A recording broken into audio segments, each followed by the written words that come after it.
About a year ago, I sanctimoniously posted on this site telling people that if you have been cheated on, like I was, it primarily was fixable through self reflection and being a better person. That was a bad advice. Your spouse needs to own up to what they did and make it right. You did not deserve it. My wife didn't make it right. She put no effort in making it right. I left her a week ago. Every day that goes by, I feel better about my decision. I am sorry for those of you who are still battling with this, but trust me, if your kids know that you love them, then they deserve your love and cherished and respected. I have set an example to my children, and they see I stood up to someone who treated me so poorly, and I'm feeling great about 2021. 2020 required me to make a lot of hard decisions, but after committing to those decisions, I feel a weight off my shoulders. I hope you listen to yourself, trust yourself again, and make the decision that is right. You do not deserve to live in a toxic relationship,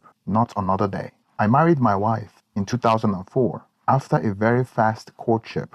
I was heading off to seminary and she wanted to join me. Even when I said we could wait another year, she said no need. I felt blessed. This actually was a red flag I had not seen. A narcissist would come in fast and hot to hook you in before you figure them out. The years went on and we struggled through the marriage. She seemed to fly off the handle on little things for no reason. I walked on eggshells to make the marriage peaceful. Red flag. Narcissists begin to devalue you to ensure they are the ones in power. We had 3 children together. I loved them dearly and spent 90% of the quality time with them. I also worked and then couldn't keep up with the spending, so I worked 3 to 2 consulting jobs. Why my wife rarely works. And when she did, it was a $15 an hour pipe job. Red flag. After they begin to devalue you, narcissists begin to leech off on you all the time. I thought this was what marriage was. I just wanted to make her happy. I told her I was feeling worn out and felt like no one cared about me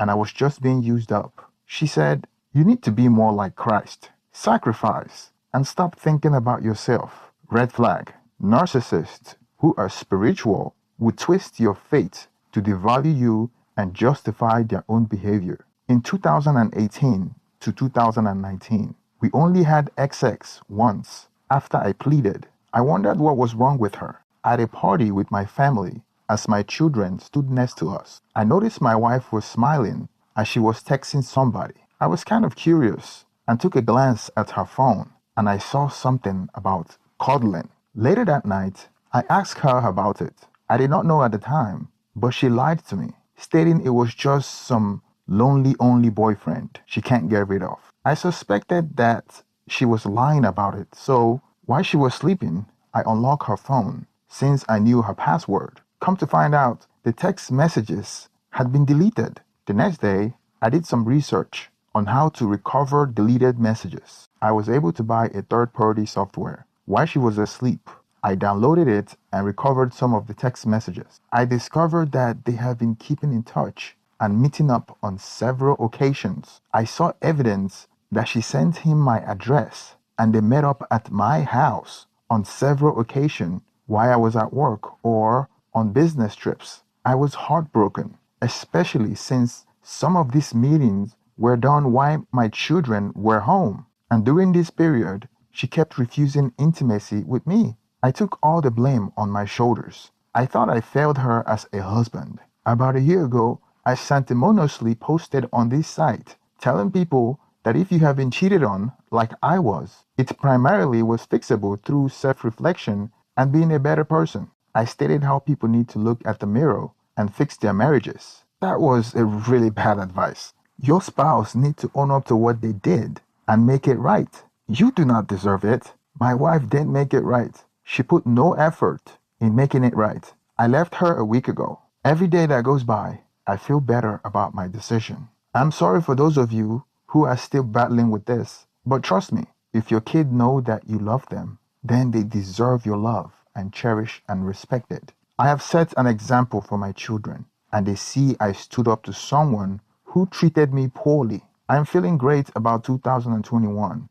2020 requires me to make a lot of hard decisions, but after committing to those decisions, I feel a weight is off my shoulders. I hope you listen to yourself, trust yourself again, and make the decision that is right. You do not deserve to live in a toxic relationship. Not another day. I tried that for 2 months, only to find out my wife continued to text him, call him, even after I started marriage Bible devotions with her, and so much more. I was so confused. I didn't know who my wife was. A lawyer told me about narcissism, and then, once I learned about covert narcissism, I knew what I was dealing with. Gaslighting. My wife telling me I was confused when I asked legitimate question. Triangulation. My wife using another man to gain power over me. Flying monkeys. My wife telling her friends how she suffered in the marriage and how I am a bad husband. I couldn't sleep. I started losing work. I have self-deletion thoughts because I was so confused and tired and betrayed. Every day was like waking up in a bad dream. She told me at one point, I have been miserable for 15 years and I should have left you a long time ago. She said that this guy was a good guy. These are the things she actually said. Who is this person? I realized I have been projecting my innocence and devotions onto her. She was not innocent nor devoted. She was a snake who was using me. A pastor opened my eyes and quoted scriptures. He said, Jesus said to be as innocent as a dove, yet wise as a serpent. You have the innocence part down. It's time to wise up. And that changed everything for me. My wife refused to go to counseling. I went to 3 different counselors over the period of a year. The best was one who specialized in abuse victims. I was experiencing emotional abuse from a person who would not leave me, would tell me everything is going to be okay, would tell me that I need to look to the future and forget the past. Yet, behind my back, kept deceiving me. I was afraid of her. She tried to isolate me, not letting my family to come into our home, and they're visiting from all across the country. As much as I tried to move forward, my body would not let me. The body keeps the score, and I felt physically sick around her. The trauma counselor walked me through the final month, the hovering, which a narcissist does to try to suck you back into the relationship and not falling into the trap of the hover when they are all so nice. But it's just an act, and when that nice act doesn't work, they get really mean. I fear about the impact of divorce on my kids. And then I realized that was just an excuse. I had no confidence in myself anymore. My trauma counselor helped me to get my feet under me and get my mojo back. I knew it would not be easy, but I knew the day was coming. And on December 3rd, I told her it's over. I told the kids that night. It was incredibly difficult, but it had to be done. Why? Because raising 3 kids in a toxic marriage would be more harmful than getting them 50% of the time in a joyous situation. If my kids were in this type of marriage, I would want them to get out of it. I need to set an example. I am healthy, happy, and alive. If I would have stayed in the marriage, I don't think I would have been around for 3 to 4 more years, because the body does keep scores, and a disease or mental breakdown would have come. Finally, we must stand up against those who are acting evil. This cannot stand. I was not going to feed her narcissism, her deceit, her power grab over me.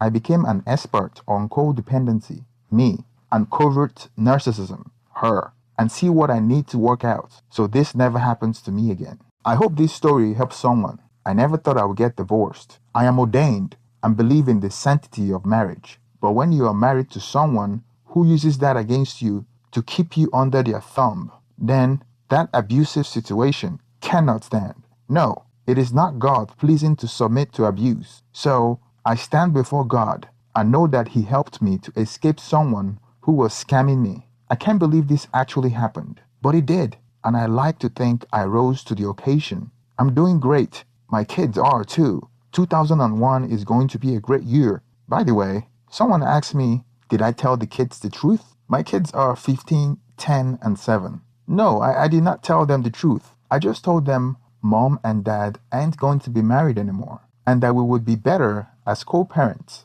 than married. I just said, there are certain things I would explain when they get older. There are 2 reasons for this. The first reason, if I told them the truth, it would deeply trouble them. They likely won't fully understand much of it. But texting another man, sleeping with another man, is just too much for a child to handle. The number 2 reason, legally, that will come back to bite me. If I talk badly about my wife, if the judge ends up deciding custody, that will be used against me. We should not talk poorly of our spouse to our children. The way I see it is that over time, the truth comes out. Over time, her behavior versus my behavior will be crystal clear. Already, the kids prefer to stay with me. I don't want to leave me after I have them for the week. I encourage them to engage with their mom. I don't talk poorly about her. And I think this is one reason why they respect me during this difficult time. My wife is the one who limits contacts. They see that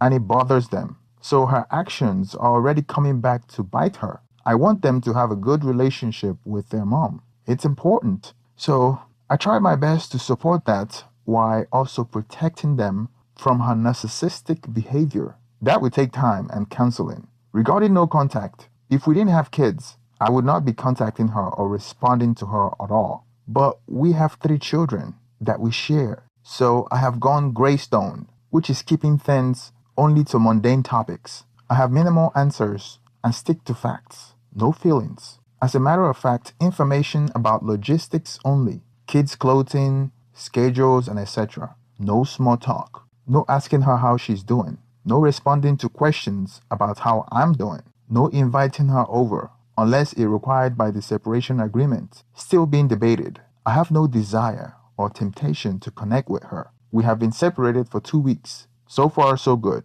Thank you for making it to the end of this video. Please make sure you like and subscribe. And also, I want to know your thoughts about this story. Go down to the comment section and write your comments. Thank you and